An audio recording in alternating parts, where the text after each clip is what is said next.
নবী করিম সাল্লাল্লাহু আলাইহি ওয়াসাল্লাম তার রিসালাতের দায়িত্ব শুরু করেছিলেন দাওয়াতি তৎপরতার মাধ্যমে।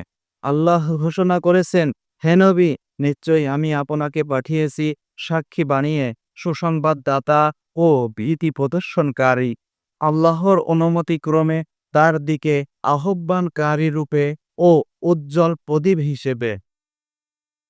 তার দাওয়াত ছিল মানবজাতিকে ইনসাফ ও ন্যায় বিচারের ভিত্তিতে গড়ে তোলা এবং সমাজ ব্যবস্থায় কার্যকরভাবে ভারসাম্য ও ন্যায় নীতি প্রতিষ্ঠা করা। রাসূল সাল্লাল্লাহু আলাইহি ওয়াসাল্লামের দাওয়াতের উদ্দেশ্যের কথা আল্লাহ পাক কালামে হাকিমে বর্ণনা করেছেন, নিশ্চিতভাবে আমি আমার রাসূলগণকে স্পষ্ট প্রমাণাদিসমূহ পাঠিয়েছি এবং তাদের সঙ্গে কিতাব ও মানদণ্ড নাজিল করেছি, যাতে মানুষ সুবিচার প্রতিষ্ঠা করতে পারে।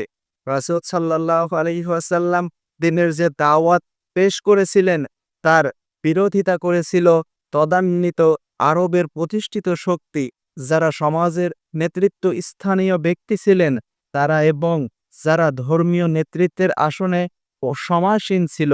রাসূল সাল্লাল্লাহু আলাইহি ওয়াসাল্লাম এর দাওয়াতের মাধ্যমে তাদের নিজেদের ধ্বংসের প্রতিধ্বনি শুনতে পেয়েছিল। নবী করিম সাল্লাল্লাহু আলাইহি ওয়াসাল্লাম তাদের সকল বিরোধিতা উপেক্ষা করে আল্লাহর দ্বীনের আহ্বান মানুষের কাছে পৌঁছাতে থাকেন।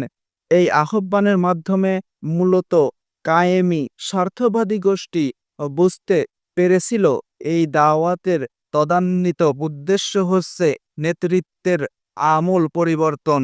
মানবজাতিকে ন্যায়ের ওপর প্রতিষ্ঠিত করার যে মহান আহ্বান নিয়ে তিনি আরবের প্রতিটি মানুষের দ্বারে দ্বারে উপস্থিত হয়েছিলেন, তা সমগ্র আরব জাতির মাঝে এক নবজাগরণ সৃষ্টি করেছিল।